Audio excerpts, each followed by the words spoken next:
ہمارا یہ ایمان، ہماری یہ نیت جو اللہ نے ہمیں عطا فرمائی ہے، ہمیں گھر سے مسجد نہیں لانی، یہ ہماری دلی کیفیت ہمیں ہمارے مال کو 2.5% نکالنے پر آمادہ نہیں کرتی، روزہ رکھنے پر آمادہ نہیں کرتی، تو کس طریقے سے اس بات پر آمادہ ہوں گے کہ ہم جنت میں داخل ہو جائیں؟ کہ اس دنیا کے اندر ہم جو زندگی گزار رہے ہیں، اس زندگی کو اپنی آخرت کی تیاری کا ذریعہ بنانا ہے، اس کے ذریعے سے اللہ کی رضا والے اعمال کرنے ہیں تاکہ اللہ ہم سے راضی ہو جائے۔ جس وقت انسان کا خاتمہ ہو تو ایمان پر خاتمہ ہو جائے، پوری زندگی دین پر گزارنے کے بعد بھی ایمان پر خاتمہ ضروری ہے، کیونکہ اعتبار خاتمے کا ہے۔ بہت سے لوگ ایسے خوش قسمت ہیں کہ جن کی زندگی بھی ایمان پہ گزرتی ہے، پھر خاتمہ بھی ایمان پہ ہوتا ہے۔ بہت سے ایسے خوش قسمت ہیں کہ جن لوگوں کی زندگی تو ایمان اور اعمال کے ساتھ نہیں گزری، لیکن جب ان کا خاتمہ ہوتا ہے تو وہ اپنی سچی توبہ بھی کر چکے ہوتے ہیں اور اپنے اللہ تبارک و تعالیٰ کے احکام کی قضا بھی کر چکے ہوتے ہیں، اللہ کو منا چکے ہوتے ہیں۔ یہ لوگ بھی بڑے خوش قسمت ہیں۔ ایک وہ بدقسمت لوگ ہوتے ہیں پوری زندگی دین پر گزار دی، لیکن کہیں بھی غفلت ایسی ہو گئی کہ اللہ سے دور ہو گئے۔ جس وقت انتقال ہوا اس وقت اللہ کے علم میں بات پہنچی ہے کہ وہ دین پر نہیں ہے، ان کا انتقال اس حال میں ہوا کہ وہ اللہ سے دور ہے، اللہ کی دین سے دور ہے، اللہ کی ایمان سے ان کا کوئی تعلق نہیں۔ اب بتائیے کیا فائدہ؟ اسی لیے کہا کہ انسان کی پوری زندگی اس طرح گزارنے کی ہے کہ انسان فکر مند رہے، ہر لمحہ شیطان انسان کے وسوسے ڈالنے کے لیے اس کے دل کے پاس اس طرح بیٹھتا ہے جیسے مچھر ہماری کھال پر بیٹھتا ہے، جیسے ہی اس کو موقع ملتا ہے فوراً اپنی چونچ چبھا دیتا ہے۔ جس طرح مچھر چونچ چبھاتا ہے خون پی لیتا ہے، ایسے ہی شیطان اپنی چونچ چبھاتا ہے اور وسوسے ڈال دیتا ہے، لیکن وہ اللہ کی دھیان کے ساتھ اس عمل کو نہیں کر سکتا۔ اس عمل کے لیے وہ غفلت کا انتظار کرتا ہے، یہ غافل ہوگا تو ایسا کرے۔ مال کمانا ضرورت ہے، کمائیے، حلال طریقے پر کمائیے، امانت دیانت کے ساتھ کمائیے، اپنے اہل و عیال پر حلال طریقے پر خرچ کیجیے، فضول خرچی سے اپنے آپ کو بچائیے، اسراف مت کیجیے۔ اس طرح اپنے مال کو کمانا، نمازوں کو پنجگانہ پڑھیے، نمازوں کی پابندی کیجیے۔ نمازوں کے بغیر آخرت کی کامیابی کی کوئی صورت نہیں۔ جن چیزوں کا اللہ تعالیٰ قیامت کے روز حساب دیں گے، پہلا حساب نماز کا ہوگا۔ نماز میں کتنی پابندی کی ہے؟ میرے پیاروں، میرے عزیزوں، میرے بزرگوں، یہ بڑی اہمیت کی چیز ہے، بڑی فکر کی چیز ہے کہ ہم نمازوں کا اہتمام کریں۔ ہم ان نمازوں میں کوتاہی کریں گے، بتائیے ہمارا ایک گراہک اگر ہمارے پاس سے خالی چلا گیا، اس نے ہمیں پیسے نہیں دیے، سامان نہیں دیا، وہ اتنا بڑا نقصان نہیں ہے۔ اصل نقصان یہ ہے کہ پہلی بات تو جو نماز جماعت سے پڑھی جا سکتی تھی، بغیر جماعت کے پڑھنے میں وہ ثواب اب کبھی نہیں مل سکتا، اور جو نماز قضا ہو گئی، ادا پڑھنے میں جو ثواب تھا وہ اب کبھی نہیں مل سکتا۔ اور قضا نماز جو پڑھی جائے گی، جتنی تاخیر اس کی ادا کرنے میں ہوگی، وہ تاخیر بھی مستقل گناہ ہے۔ اس لیے اس میں غفلت برتی ہے۔ اس میں نمازوں کو ادا کرنا، زکوٰۃ ادا کرنا، اور اپنے بڑوں کا ادب کرنا، اپنے چھوٹوں پر شفقت کرنا، اور علماء دین، اکابرین امت کی قدر کرنا، دین پر اپنے آپ کو تابع بنانا، دین کو اپنے علماء سے جان کر اس پر عمل کرنا، اپنے ہر حال کے اندر دین پر چلنا۔ جب یہ سب ہم کریں گے، اب کیا ہوگا؟ اللہ کے نبی صلی اللہ علیہ وسلم کی حدیث ہے، القبر روضۃ من ریاض الجنہ او حفرۃ من حفر النار۔ اچھے اعمال کرے ہیں، اب یہ جو قبر ہے یہ جنت کا ایک باغ ہے۔ جیسے قبر میں چلا جائے گا، لوگ دفن کریں گے، مٹی ڈالیں گے، چلے جائیں گے۔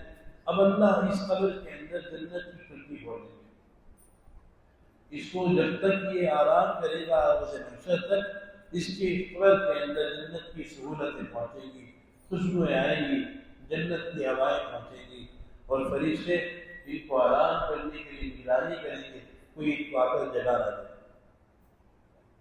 یہ کس کے لیے ہے؟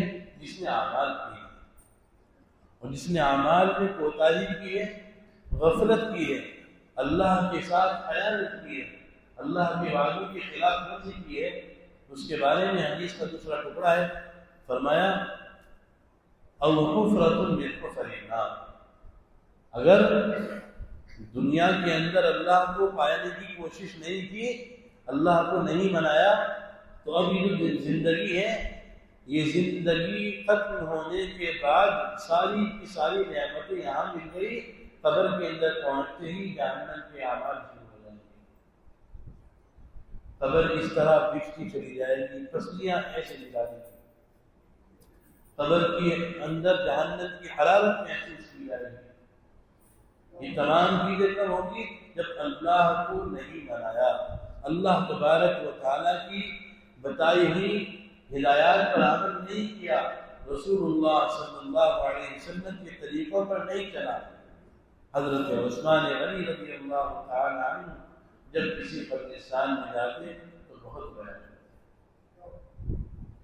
لوگ پوچھتے ہیں حضرت آپ اتنا کیوں روتے ہیں جب آپ قبرستان آتے ہیں؟ تو فرمایا یہ آخرت کی پہلی منزل ہے، جو یہاں کامیاب ہو گیا وہ سب جگہ کامیاب ہوگا، جو یہاں ناکام ہو گیا وہ سب جگہ ناکام۔ یہ تو اس کا مشکل ہونے کا پہلو ہے۔ اور آسانی کی بات یہ ہے، ہماری اس دنیا کے اندر جتنے امتحانات ہوتے ہیں، انسان کو اس کے سوالات کا علم نہیں ہوتا۔ جو کوشچن پیپر ہوتا ہے وہ تو وہی ملتا ہے، پہنچتا ہے انسان تب امتحان دے گا، لیکن اللہ نے قبر کے سوالات کا پرچہ پہلے ہی ہمیں پہنچا دیا۔ یہ بس زیادہ کچھ نہیں ہے، تین چیزیں ان کے جوابات تیار کرنے ہیں، لیکن جواب جو ہے وہ دماغ کے مطابق نہیں کرنے ہیں، دل کے مطابق کرنے ہیں۔ میں نے بھی بتایا نا کہ زبان کا تعلق یہاں دماغ سے ہے، وہاں دل سے ہوگا۔ اب تو یہ وہ بولتی ہے جو دماغ میں ہے، وہاں بولے گی جو دل میں ہے۔ پہلا سوال ہوگا من رب کا، تیرا رب کون ہے، یہ بتانا ہے۔ اب جس نے اللہ کو رب مانا ہوگا، اللہ کے حکم کو مانا ہوگا، اللہ کے کلام کی تابعداری کی ہوگی، اس نے زندگی اللہ کے مطابق گزاری ہوگی، اللہ کے لیے اعمال کے اندر اخلاص پیدا کیا ہوگا، وہ کہے گا ربی اللہ، میرا رب تو اللہ ہے۔ ورنہ جس چیز پر محنت کی ہوگی اس چیز کو بولے گا۔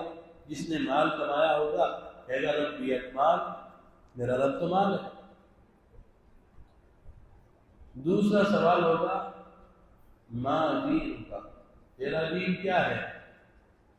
اب جس نے اسلام کو دین مانا ہوگا، اسلام والے احکام کو اپنایا ہوگا، اپنی زندگی کو تختہ مشق بنایا ہوگا اس بات کے لیے کہ میری زندگی پوری اسلام سے سج جائے، اسلام میری زندگی میں شامل ہو جائے۔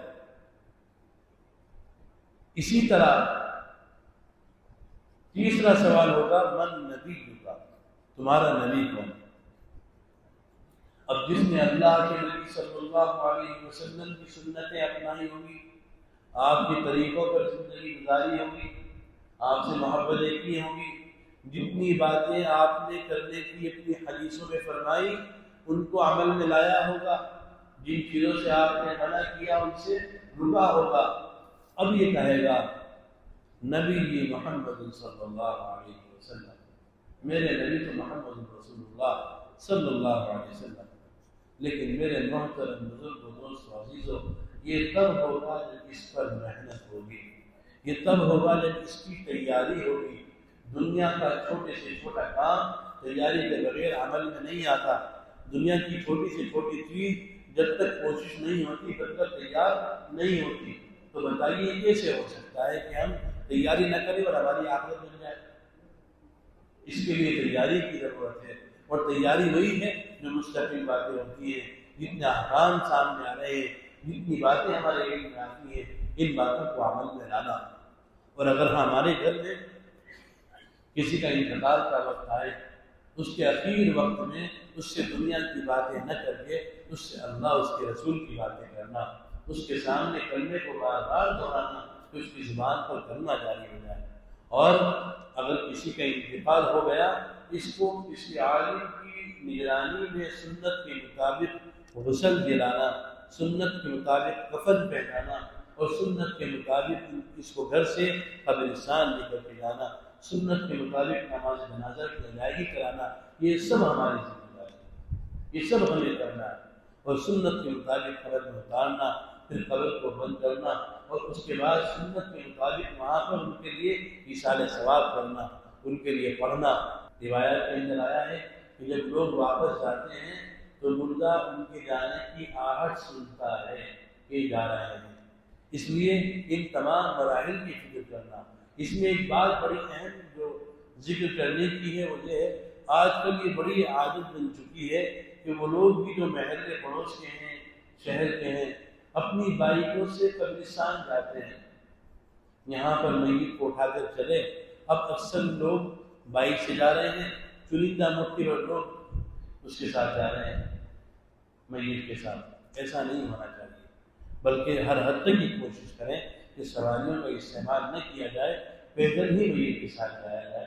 اگر کوئی شخص ایسا ہے جو کہیں باہر سے کسی آس پاس کے دیہات سے بائک سے ہی قبرستان جا رہے ہیں، وہ ایک الگ مسئلہ ہے۔ جو لوگ میت کے یہاں سے جا رہے ہیں ان کو چاہیے کہ وہ بالکل میت کے ساتھ ساتھ پیدل چلیں، کندھا بھی لیں، اور ساتھ ساتھ ان کے ساتھ توبہ استغفار کرتے ہوئے جائیں، ان کے لیے بھی دعائیں کریں، اپنی آخرت کے لیے بھی دعائیں کریں، تو انشاءاللہ ہماری زندگی بھی بہتر گزرے گی، ہمارا خاتمہ ایمان پر ہوگا۔ جو باتیں کہی گئی ہیں میت کے ساتھ کرنے کی، ہم اوروں کے ساتھ کریں گے۔ جب ہمارا وقت آئے گا تو ہمارے ساتھ لوگ اسی طریقے سے رویہ کریں گے۔ اللہ تبارک و تعالی موت کا استعجال نصیب فرمائے، آخرت کی تیاری کی توفیق عطا فرمائے۔